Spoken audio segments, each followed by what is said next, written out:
皆さんこんにちは。腰痛マンです。本日はフィアット500、120周年タキシードのご紹介です。以前前期型をご紹介しましたが、今回は2019年式の後期型で、日本にはない 1.2 リッターラウンジという上級グレードベースの限定車になります。一番の特徴はピラー部分から塗り分けられたツートンカラーです。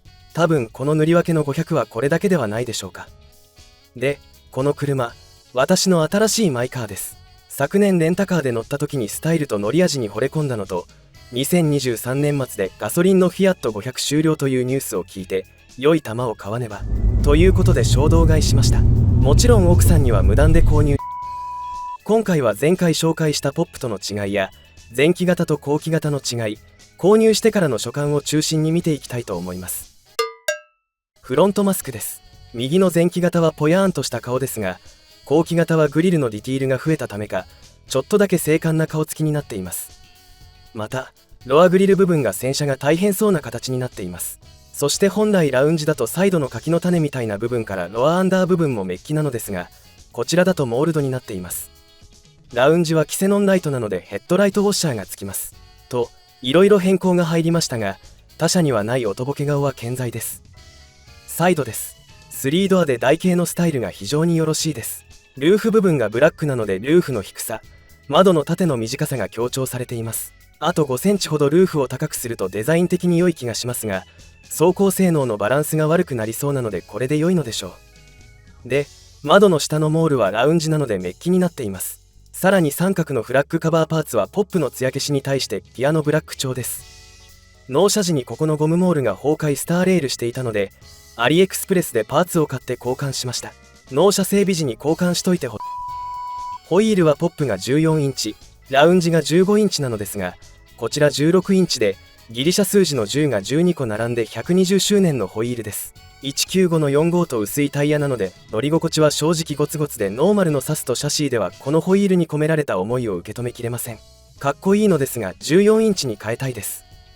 B ピラーはピアノブラックで、そこに120周年のエンブレムがついています。ここの一反木綿みたいな模様の数は14本です。12本じゃないんかい。ミラーはおしゃれな形です。某アメリカネズミの耳っぽいです。こちらミラー角度は室内から電動で調整でき、電熱機構も入っているのですが、なぜか開閉はハンドパワーです。リアです。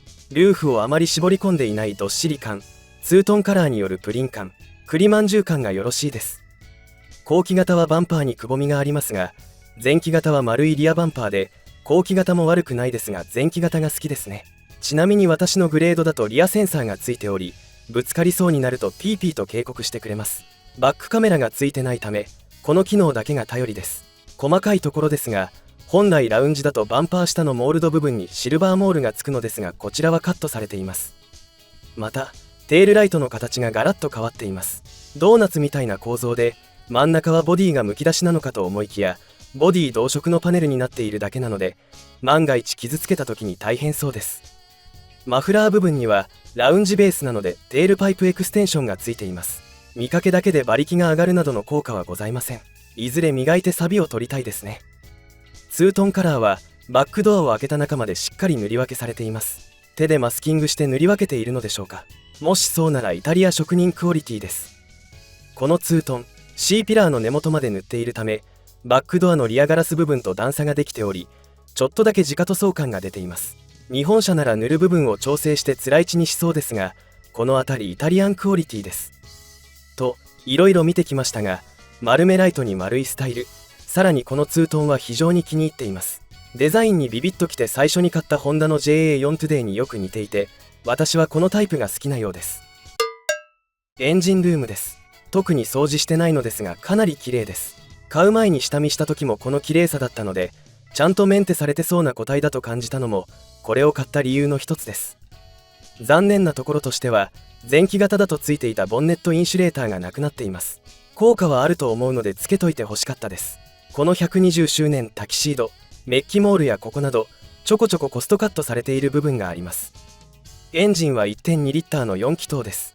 馬力は69馬力、トルクは 10.4 キロと軽ターボに毛が生えた程度です。それでも意外に走りますが、上り坂で3速以上になるとアホになります。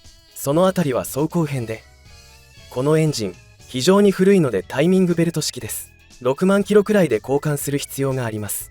交換費用を貯めときましょう。トランスミッションはオートで変速する5速マニュアルトランスミッションのデュアロジックです。乗り始め最初はステップ AT や CVT の偉大さを痛感しますが、慣れると面白い仕組みです。右上がニュートラル、左に動かすと1速に入ります。さらにそこから左に動かすと自動と手動変速の切り替えができます。下に動かすとシフトアップ、上に動かすとシフトダウンします。右下でリバースです。パーキングはないので停止時は1速に入れてサイドブレーキ引きましょう。左下のボタンはシフトアップを早めて高いギアで走るエコモードボタンです。エンジンルームに戻ってきました。バルクヘッドに静音材はほぼないです。前期型も同じでした。ただし内側にはブルーのしっかりした静音材が貼られています。カウルトップ横にはスポンジゴムみたいな素材が使われています。食感は良いのですが経年劣化が怖いですね。ここ前期型はウェザーストリップがエレガントなラインを描いて取り付けられていました。フロントサスはストラット式でスタビライザー付きです。ストラットの頭には前期型にはなかったと思う蓋がついています。リアサスはトーションビームです。前期型の初期モデルにはついていなかったスタビライザーがついています。ダンパーやスプリングは前期型と同じです。こう見ると以前乗った前期型はバンプラバーがもげてますね。ちなみに5年目なのにエキゾーストパイプが結構錆びていますが、こういうものらしいので気にしませんでした。メーターはラウンジベースなので TFT 液晶のデジタルメーターになっています。明るくて分かりやすくて良いのではあるのですが、デジタル表示のスピードメーターがでかく、数字が結構気になるのでアナログメーターで良かったかなと感じました。またライトやサイドブレーキのインジケーターがちょうどステアリングにかぶるところにあり、ステアリングを低くしようとするとこれらが見えなくなるのが残念です。あとはパワステが軽くなるシティモードですが、フォントがちょっとダサいです。勝手にシムシティモードと呼んでます。そして7インチのディスプレイオーディオ U コネクトがついています。 Android オートやカープレイと有線で接続できます。これがついているグレードが必須条件でした。後発の日産サクラのものより接続性やタッチの応答性が良く、フリーズもほぼありません。さらに右のボタンを押すとタッチではなくダイヤルで各要素を選べるようになり、この画面どこ押せるのという時便利です。前席です。3ドアなので開口部が大きく、かつシートが高く乗り込みやすいです。ドアは大きく分厚く重いです。それはまさに鉄塊のようなので狭いところでの開閉注意ですね。フロントシートは黒に赤の刺繍で500と入っていておしゃれです。また黒いので汚れが目立たないのが良いです。シートは大きく、座面は腰があります。シートバッグは固めで腰の部分がやや張り出しており、ちょうど良い座り心地です。長距離乗っても疲れない作りになっています。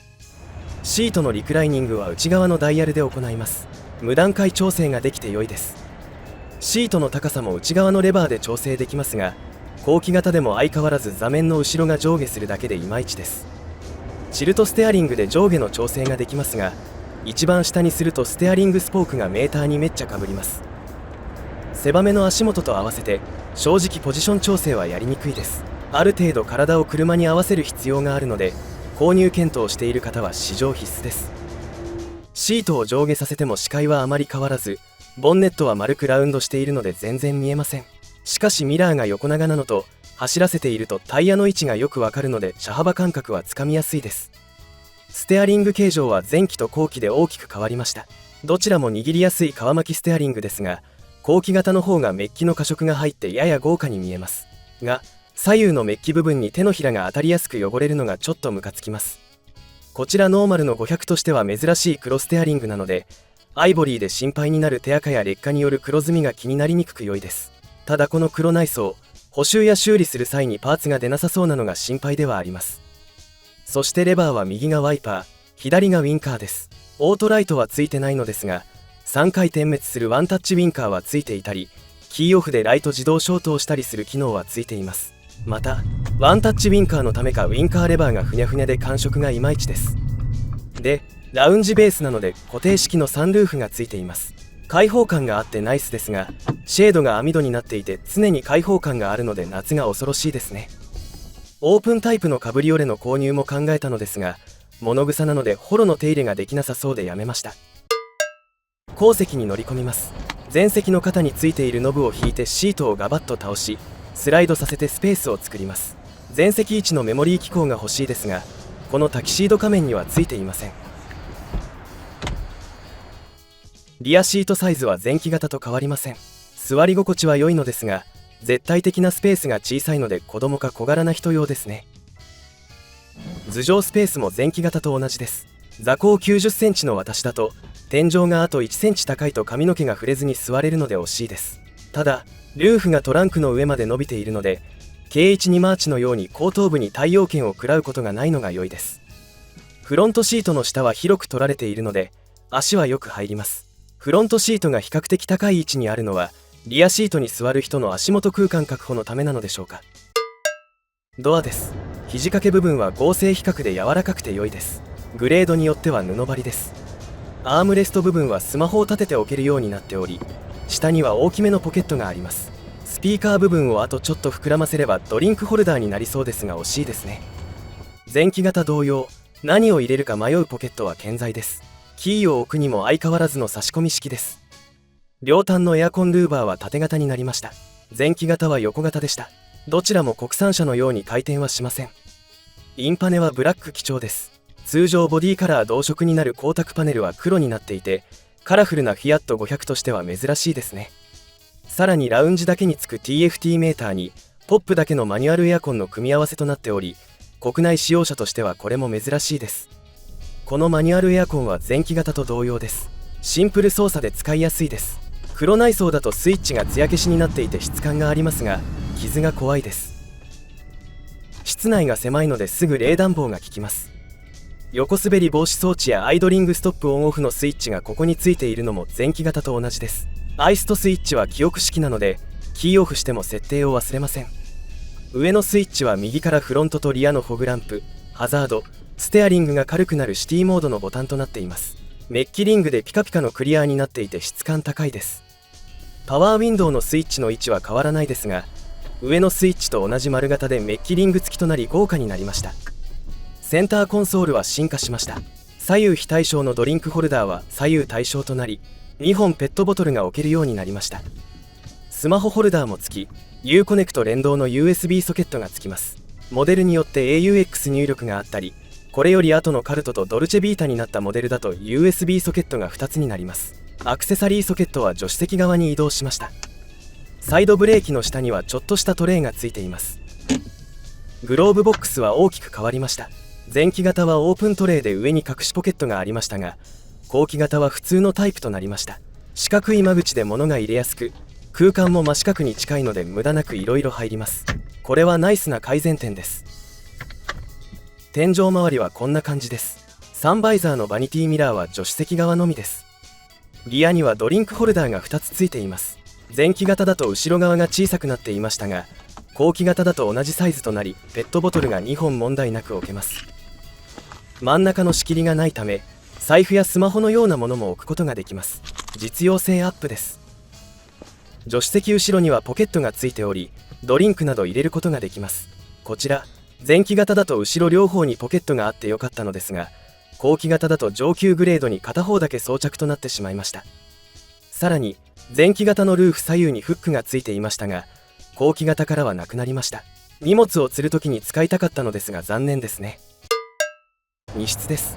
あれロック忘れてたというくらい軽い手応えのバックドアを開けます。荷室は前期型と変わりません。全面モケット張りになっていて、傷を気にすることなく買い物かごなどを置けて良いですね。買い物かごは横に2個ギリギリ置けそうですが、白い取っ手の部分が当たりそうです。右側に給油口があるためか、右側のタイヤハウスの張り出しが大きめでそちらの幅が狭くなっています。フロアマットをめくると前期型同様、模様もカットもしっかりした静音材が貼られています。裏地が綺麗なのは良いですね。スペアタイヤの部分にはラウンジ用のビーツのサブウーファーが入っています。なので音は良いと思います。多分ウーファーの隙間にはパンク修理キット関係が詰め込まれています。発泡スチロールが黒なのが個人的に良いです。ウーファーを固定しているネジを外してみましたが、特に何もなかったです。ただネジ穴から地面が見えました。肩口のノブを引くとシートが倒れます。5対5の左右独立式です。ちょっと段差はできますが広い空間が広がります。片方のシートを起こして3人乗って、さらに旅行の荷物は余裕ですが、4人乗って旅行の荷物は無理だと思います。シートは軽く起こせます。ただしっかり起こしてきっちりロックしないと走行中にキュッキュッとなるので注意です。あるのかないのかわからないトノカバーは置いて上から叩くだけで取り付けられます。ラゲッジランプがちゃんとついていて、夜でも荷物が確認できます。ロービーム、ハイビーム、フォグランプ、ハザード、スモール、ブレーキ、ハザード、リアフォグ、バックランプ。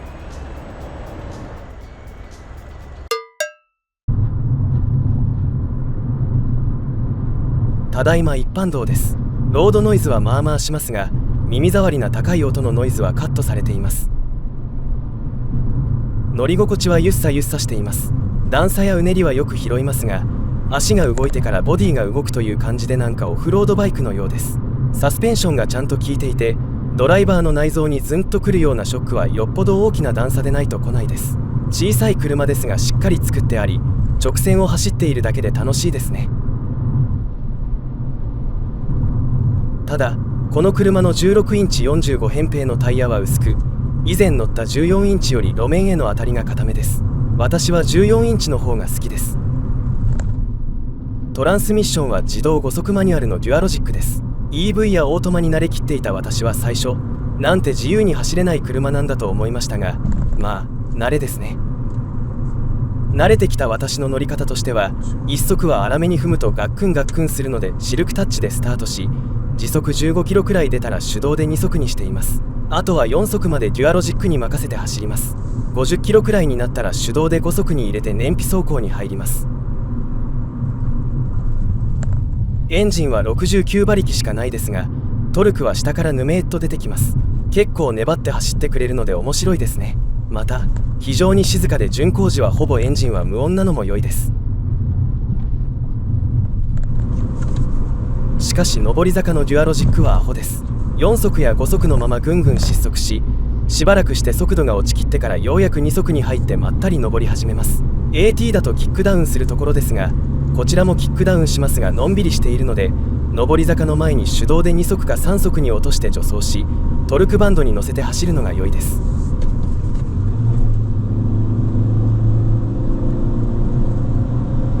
このエンジン回すとドロロロロという音がします。本気出した感じの音で良いですね。ブレーキは自然に効きます。スーッと吸い付くように効くので、これもまた好ましいです。停車時ですが、デュアロジックでブレーキ踏みっぱなしだと MT でいうクラッチ切りっぱなしの状態らしく、そうするとレリーズベアリングがいっちゃいそうで怖いため、長い停車時は MT と同じくニュートラルにしています。マニュアルにもそう書いていました。狭い道です。丸くてラウンドしたボディですが、着座位置が高いこととタイヤの位置間隔が直感的に分かりやすいことで端に寄せやすいです。そのため幅が10センチ以上狭い軽自動車よりもこちらの方が私は寄せやすいですね。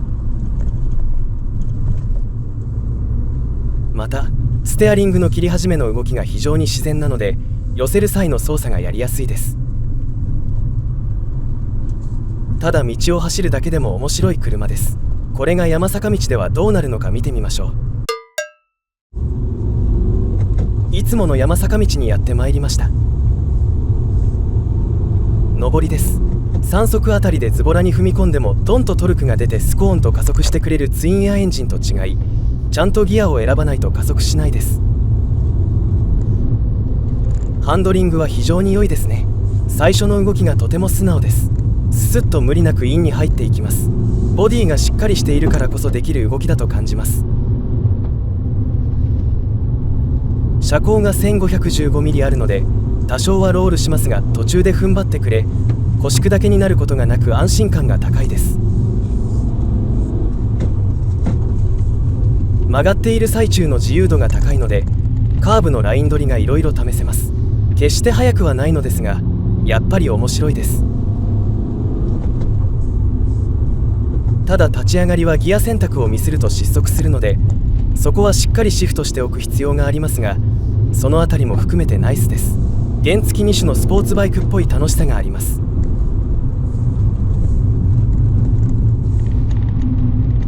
下りです。勢いがつくので上りのパワー不足を気にすることなく走ることができます。ブレーキはしっかり効き、ハンドリングは上り同様良いです。タイヤが195と太いだけあって、以前の175の14インチよりカーブでは余裕がある感じで楽しく走ることができます。ただし、あんまり調子に乗っているとリアが横っ飛びみたいな動きをする時があります。どの車もそうですが、無理は禁物ですね。この薄い16インチタイヤでカーブ中に大きな段差に乗ってもごわんといなして嫌なショックがきません。この辺りやはりしっかりした車という感じがします。山坂道だと楽しく走れて、走りに興味ない人でもなんかこの車曲がりやすいと感じると思います。ただ上りはデュアロジックがアホなので、その操作に慣れることができるかどうかですね。高速道路にやってきました。70キロから100キロのタイムを計測します。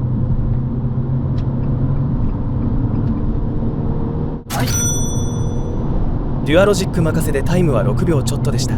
これが速いかどうかは他の車のデータを見ないと何とも言えないですが、単体として見ると合流加速としては十分でした。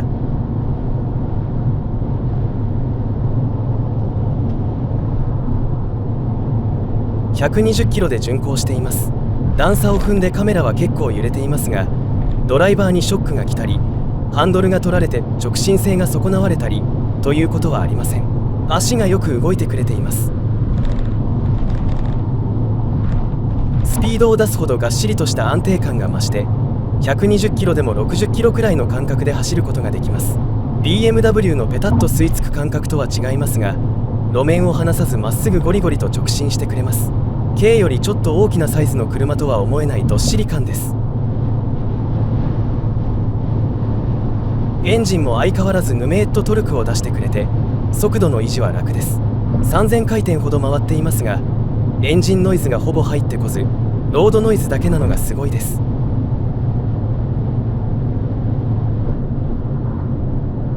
100キロで走っています。余裕で走ることができます。鉄の卵に包まれて走っている感じが良いです。ステアリングの修正がほぼ必要なく、どっしりと道の真ん中に居座っているのがとにかく楽です。こういう車に乗るとニヤニヤしてしまいます。これでもう少し静かだと文句ないです。いずれその辺りに手を入れたいですね。100キロで十分快適でしたので、80キロ付近の動画は省略いたします。今まで約1200キロ走って、燃費は約18キロリッターでした。ハイオク仕様ではありますが、結構いい燃費です。今回の後期型のフィアット500-120周年タキシードの5段階評価ですが、評価は3、普通です。個人的には4点か5点なのですが、やはり3ドアで狭いこと、デュアロジックの癖とそのメンテ費用、タイミングベルト交換費用、そして先進装備の少なさというかほぼないことを考えるとおすすめしにくいですね。車の本質的なところはしっかりしているので、レンタカーなどで1日走ってみて、ネガな点を納得できる方は検討しても良いと思います。私としては見てよし乗ってよしで、先進装備はなければないでなんとかなり、今は我慢、どうしても欲しいものは後付けで対応するつもりです。ということで、今回も最後までご視聴いただきありがとうございました。面白かったらチャンネル登録、コメントいただけると嬉しいです。それでは次の乗り物でお会いしましょう。さようなら。